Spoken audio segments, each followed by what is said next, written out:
Let's look at how frog flying over the water. Oh, did you see that? Whenever they feel like they are in the danger, they just go down in the water and come back when they feel like they are not in a danger anymore.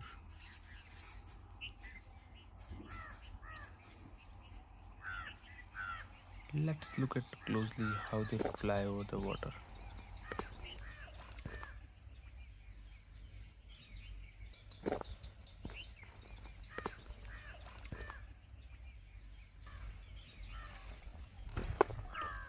Let me slow it down for you.